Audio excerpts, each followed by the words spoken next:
He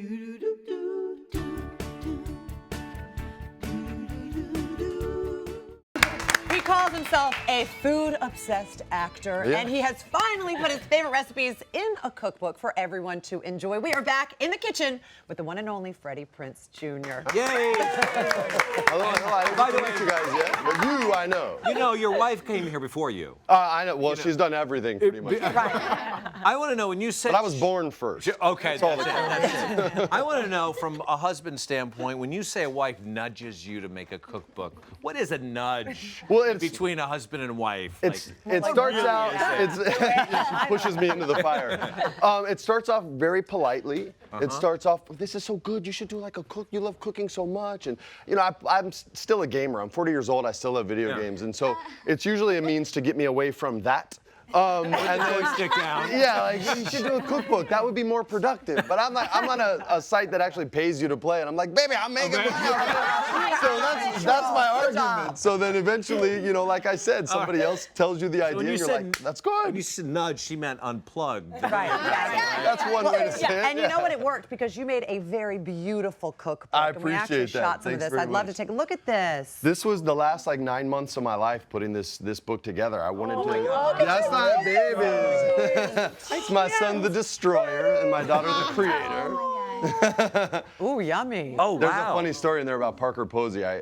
She always talked about wanting like this special pancake breakfast for her. She had this old school like voice, even though it probably wasn't hers, but I fell in love with it. I thought I was always in love with acting, but it was really just Parker Posey. And I made those pancakes by the end of the shoot because I wanted to like be like, look, I made you these, they're just for you. And she was already wrapped, and it was Rachel Lee Cook playing the young version, so Rachel got the Posey thing. Well, you know what? Forget the pancakes, we want the kielbasa. Let's do this. So this is really easy. I used to grill kielbasa. You're smoking over Yeah, it's really this is ready to go. That's ready. I used to grill kielbasa nonstop, and it just got boring and old because it was the same thing. My favorite fruit was pineapple, so I said I'm gonna make a sandwich. I said before it's a snake eater sandwich, which means you gotta unhinge your jaw, and we're gonna get this thing going.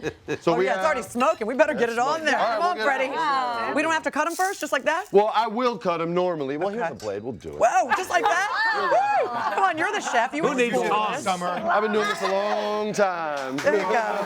So impressive. Don't worry, I'm a burner, not a cutter. It's true. My wife's a cutter, not a burner. And that's kind of how the guy-girl like puberty thing when you torture yourself was anyway, right? Yeah, exactly. So I guess you're a big fan of Hawaiian pizza then, because this is kind of like I grew up in New Mexico, so it was green chili on your pizza, and if you asked for pineapple, they would rise as one and slay you. But secretly, yes, this was my favorite fruit. I had it in California for the first time. It was delicious, and this was just a really fun way for me to make a different kind of lunch and a different way for us to eat. When we actually put this together, I'm gonna lay the sausage on the bottom. I'm gonna do a little bit of lettuce and tomato. I'm gonna put the pineapple on top of that, or you can put the pineapple on the bottom of the bread as long as you slice it thin. Okay. If you slice it thick, it's gonna be juicy and your bread's gonna be juicy. If you slice it thin, you just get the sweet. And with the onions too, which I usually wrap in aluminum foil, which I think they did for me right here. Lovely. Because if I'm grilling outside, I don't have time to bring a pan or a plate out there, so I'll literally just put that right on the grill. Oh, that's so smart. Yeah, and then I can just open it up and add it right on the sandwich when I'm done. So do we need to flip? How long do these stay on here? Well, you cook your kielbasa, if they're sliced in half, it won't take long, but we'll give them a pretend Hollywood flip. And Oh, it's not even pretend. No, our oven works here. This is the first time I've cooked on TV where the ovens have worked, to be honest.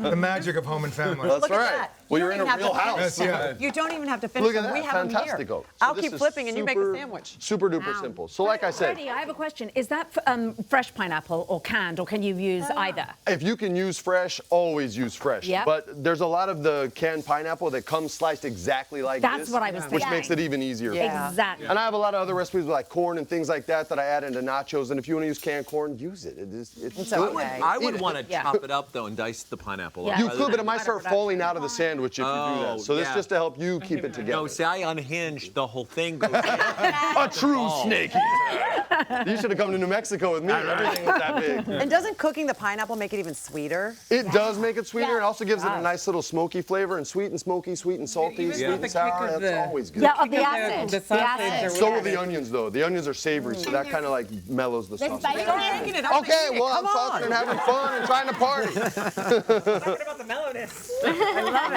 It's like, come on, man. Everybody's eating except for me, Go to work, Freddie. Freddie. Go to work. Now, if you want to use just this is torn up a little bit. If you just want to use a sheet, like I said, it won't fall apart on you as much. But this works because we will. Were you tempted to put any sauces on it? I don't put too many sauces on it, but if you like mayo on your, even though that's Voldemort to me, I can't hear the word. If you need it, use it. If you want mustard for spice, use it. If you want to drink white wine with your steak because you think it tastes good, do it. Or Like, you're wrong. Or you're wrong. But I'm saying like that, you can't be hardcore like that. I have my buddy Dule Hill from She's All That, great tap I love dancer. him. So he loves A1 on his steak, okay? What? I don't. That is an insult to the chef. But it's not. He's my friend and I love him. And if that's what you like, I said just have one bite without it. He said, all right, man, I'll have one bite without it. So he slices it, takes a bite, go, now, isn't that good? He goes, it's delicious. Can I have my A1? And I said yes. And if he wanted a glass of Pinot Grigio, I'd have given him that too. All right. So this is an easy version. If you got your kids and you want to half it up, half it up. What about the bread choice? Yeah, I was gonna ask, the bread is that? This looks like a ciabatta. My favorite bread to use for any sandwich, burger, anything is brioche, which is because it's so sweet. And if you want to go really decadent, you just get the Hawaiian roll. I was just going to say, that's way better. But with the pineapple in it and the Hawaiian rolls, you'd probably be 800 pounds.